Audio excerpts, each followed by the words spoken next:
Unacademy. नमस्कार दोस्तों, recently कई सारे न्यूज़पेपर के अंदर ये आर्टिकल आप लोगों ने पढ़ा होगा जहां पर पाकिस्तान के द्वारा 155 के शेल यानी कि गोला बारूद सप्लाई की जा रही है इजराइल को। पाकिस्तान एक ऐसा देश जो खुद को इस्लामिक कंट्री बताता है, एक ऐसा देश जो कहता है कि हम लोग पूरे वर्ल्ड के अंदर इस्लाम को प्रोटेक्ट करेंगे, एक ऐसा देश जो भारत के अंदर आतंकवाद को प्रमोट करता है ये कहते हुए कि हम लोग तो इस्लाम को प्रोटेक्ट कर रहे हैं। वही पाकिस्तान द्वारा गोला बारूद सप्लाई किए गए इजराइल को, जो इन गोला बारूद का प्रयोग कर रहा है पैलेस्टीन के खिलाफ, और यही पैलेस्टीन को आज पूरा इस्लामिक ब्रदरहुड सपोर्ट कर रहा है, पर पाकिस्तान जो है वो उनके खिलाफ होता हुआ यहां पर क्लियरली दिखाई दे रहा है। इस तरीके की रिपोर्ट पहले भी आई थी, जैसे पाकिस्तान ने यूक्रेन को भी इस तरीके के 155 के शेल जो है वो बेचे थे। सबसे पहले तो आपके दिमाग में सवाल आएगा कि यार ये 155 के शेल होते क्या है और ये पाकिस्तान से दूसरे देश इन शेल को क्यों खरीद रहे हैं। अब दोस्तों, आप लोगों ने कई सारी मूवियों के अंदर इस तरीके की बंदूक देखी होगी, ये आर्टिलरीज होविजार्ड्स होते हैं जिनके अंदर इस तरीके के गोला बारूद डाले जाते हैं। जब यही गोला बारूद 155 के होते हैं तो इन्हें 155 का शेल कहा जाता है। अब ये जो 155 का शेल होता है ये यूज आता है जब बंदूक का कैलिबर 155 का होता है। नाटो के अंदर स्टैंडर्ड साइज होविजार्ड्स की, फील्ड गन की, गन होविजार्ड्स की 155 की होती है, यानी कि नाटो के जितने भी फील्ड गन हैं, होविजार्ड्स हैं, गन होविजार्ड्स हैं, वहां पर 155 शेल ही काम आता है। अब जब रशिया यूक्रेन वॉर चल रहा था तो वहां पर यूक्रेन को, जब इजराइल हमास का वॉर चल रहा है तो वहां पर इजराइल को हथियार सप्लाई कर रहा है नाटो। और क्योंकि नाटो के इन्हीं हथियार के अंदर 155 के शेल भारी मात्रा में यूज हो रहे हैं, जिसकी वजह से पूरे वर्ल्ड के अंदर 155 शेल की शॉर्टेज हो रही है।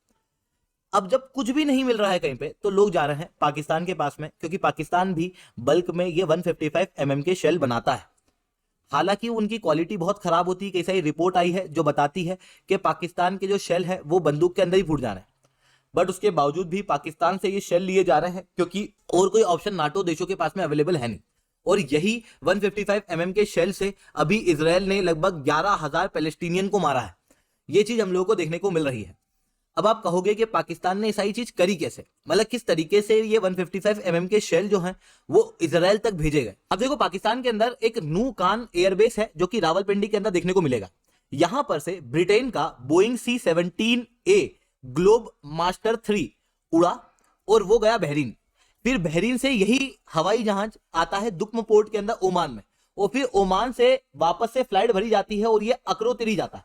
अकरोतिरी क्या है? अकरोतिरी सिप्रस के अंदर यूनाइटेड किंगडम का एक एयरबेस है जो यहां पर दक्षिण भाग के अंदर देखने को मिलेगा, जिसका प्रयोग पूरे वर्ल्ड के अंदर यूनाइटेड किंगडम हथियार सप्लाई करने के लिए कर रहा है। यूक्रेन के अंदर भी जब हथियार सप्लाई किए गए थे तो उन्हें भी यही सिप्रस के ही एयरबेस से किया गया था। और यही सिप्रस अभी रिसेंटली आप देखोगे तो इजराइल के काफी क्लोज है। ऐसी कंडीशन में सारे हथियार सिप्रस लाके रखे जा रहे हैं, फिर सिप्रस से यूनाइटेड स्टेट, यूनाइटेड किंगडम और कई सारे हेलीकॉप्टर के माध्यम से यही सारे हथियार फिर इजराइल को सप्लाई किए जा रहे हैं। इवन रिसेंटली रिपोर्ट बताती है कि 40 से ज्यादा एयरक्राफ्ट यूनाइटेड स्टेट के, 20 से ज्यादा ब्रिटेन के और 7 से ज्यादा हेवी हेलीकॉप्टर इसी सिप्रस से इजराइल की तरफ गए थे हथियार सप्लाई करने के लिए। अब आप कहोगे कि पाकिस्तान तो पैलेस्टीन को अलग देश मानता है, न केवल अलग देश मानता बल्कि यूनाइटेड नेशन के अंदर भी उसकी मेंबरशिप की बात करता है। इतना ही नहीं, पाकिस्तान ने तो क्लियरली कहा है कि हम अनइक्विवोकल रूप से डिप्लोमेटिकली और मोरली पैलेस्टीन के कॉज को सपोर्ट करते हैं।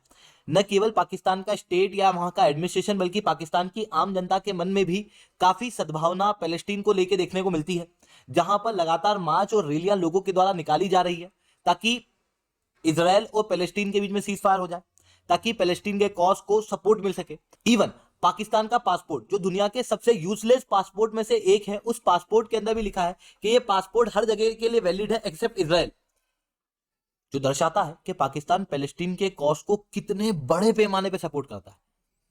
तो फिर पाकिस्तान अभी इजराइल को हथियार सप्लाई क्यों कर रहा है? देखो, आप लोगों ने कहावत सुनी होगी, न बाप बड़ा ना भैया, सबसे बड़ा रुपया। वही चीज हम लोग को यहाँ पर देखने को मिलती है।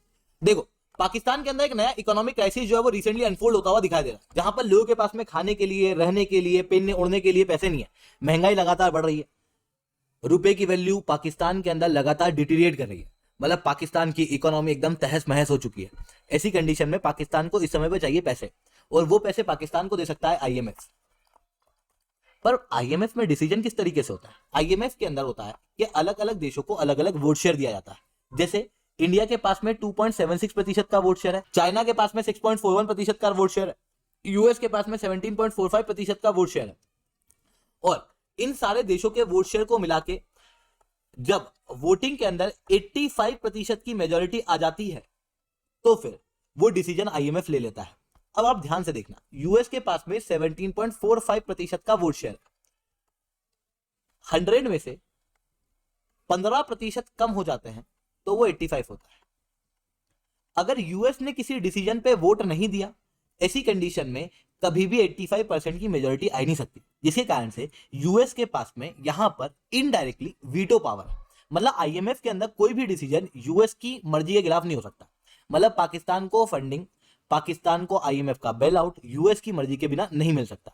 ऐसी कंडीशन में पाकिस्तान को जब बेल आउट चाहिए तो उसको यूएस की चापलूसी करनी पड़ेगी, जो कि वो करता आ रहा है। यूएस की, चाइना की, काफी समय से वो इस चीज के अंदर एक्सपर्ट है।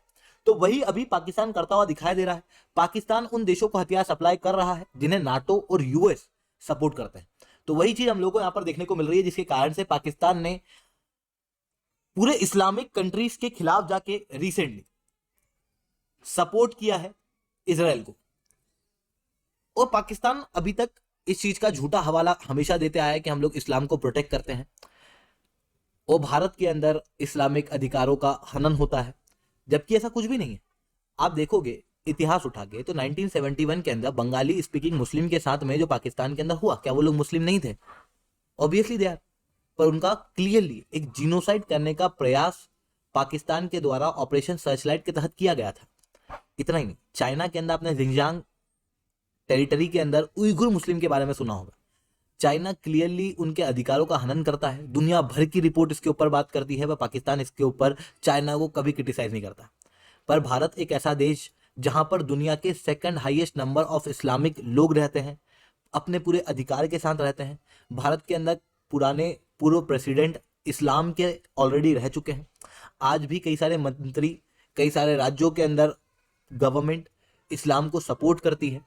ये सारी चीज हम लोग को देखने को मिलती है। उसके बावजूद भी पाकिस्तान अधिकतर ये क्लेम करता है कि भारत के अंदर इस्लाम के लोगों के अधिकारों का हनन होता है, जो कि सरासर गलत है। दोस्तों आज के लिए इतना ही रखते हैं। लेक्चर अच्छा लगा हो तो लाइक करना, लेक्चर बहुत अच्छा लगा हो तो नीचे ऐसा कमेंट करना। आप लोगों के क्या पॉइंट ऑफ व्यू है नीचे कमेंट करके जरूर से बताना। अगर आप लोगों को यूपीएससी सीएससी की तैयारी करना है तो आप लोग हमारे साथ में ऑफलाइन सेंटर के अंदर जुड़ सकते हो। प्रयागराज के अंदर और दिल्ली के अंदर हमारा ऑफलाइन सेंटर खुल चुका है, जहां पर ऑफलाइन के अंदर आपकी क्लासेस ली जाएंगी। याद रखना, प्रयागराज के अंदर जो बैच है वो लगभग 15 दिसंबर से शुरू हो जाएगी और शुरुआत के 100 बच्चों को 40% तक का डिस्काउंट दिया जाएगा। यहां पर अगर आप लोग एसआरसी 10 कोड यूज करोगे, मतलब जब भी आप ऑफलाइन सेंटर पे विजिट करो ना, तो वहां पर आपको एक कंसल्टेंट मिलेगा, वो आपको सब कुछ कोर्स के बारे में बताएगा। तो उसको कहना कि मेरे को एसआरसी 10 कोड लगाना है, जिसके बाद में आपको मैक्सिमम डिस्काउंट जो है वो अवेलेबल हो जाएगा। ठीक है दोस्तों, आज के लिए इतना ही। लेक्चर अच्छा लगा हो तो लाइक करना, लेक्चर बहुत अच्छा लगा हो तो नीचे एसआरसी 10 कमेंट करना। आज के लिए इतना ही। That's all from my side. जय हिंद, जय भारत।